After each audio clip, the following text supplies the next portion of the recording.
উজ্জ্বল বাংলাদেশ, উজ্জ্বল প্রজন্মের দৈনিক। আসসালামু আলাইকুম, আমন্ত্রণ জানাচ্ছি উজ্জ্বল বাংলাদেশ টিভির সংবাদে। সাথে আছি আমি লিমা আক্তার।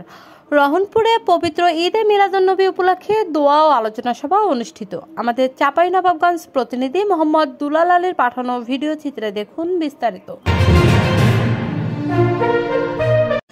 চাঁপাইনবাবগঞ্জের গোমস্তাপুরে যথাযোগ্য মর্যাদায় পবিত্র ঈদে মিলাদুন্নবী সাল্লাল্লাহু আলাইহি সাল্লাম পালন করা হয়েছে।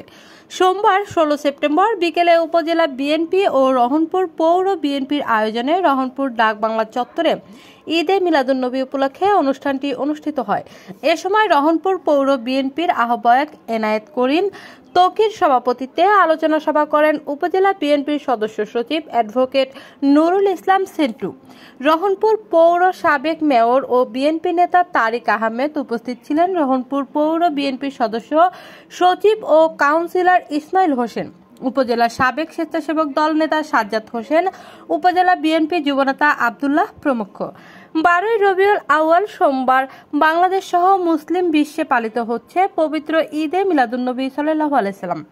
570 সালের এই দিনে মানবজাতির জন্য রহমত হিসাবে প্রেরিত মহানবী হযরত মুহাম্মদ সাল্লাল্লাহু আলাইহি সাল্লাম আরবের মক্কা নগরীর সম্ভ্রান্ত কুরাইশ বংশে মা আমিনার কোল আলোকিত করে পৃথিবীতে আগমন করেছিলেন। রিসালাতের দায়িত্ব পালন শেষে 632 খ্রিস্টাব্দে ঠিক এ তারিখে 63 বছর বয়সে শেষ নিঃশ্বাস ত্যাগ করেন।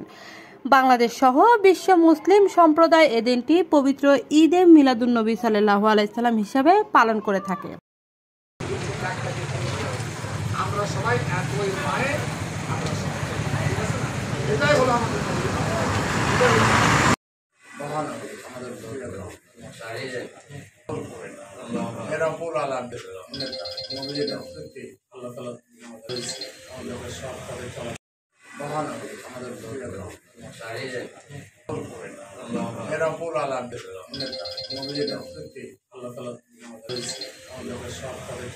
আল্লাহ পাকের সমস্ত মালিক হচ্ছে আজকে আমাদের এখানে দেখতে আমরা সবাই একই পায়ে এটাই হলো আমাদের। আর বিএনপি ইসলামী মূল্যবোধ এবং জাতীয়তাবাদে বিশ্বাস করে।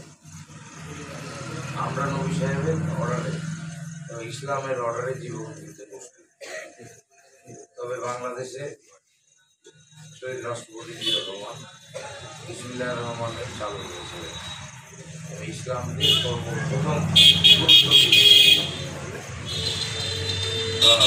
বক্তব্য কিন্তু শেখের ভাই, তারিক ভাই, ইসলামী ভাই ভালোবাসে। দর্শক, ভিডিওটি ভালো লাগলে উজ্জ্বল বাংলাদেশ সংবাদে পেজটিকে লাইক, কমেন্ট, ফলো এবং শেয়ার দিয়ে আমাদের সঙ্গেই থাকুন। ধন্যবাদ।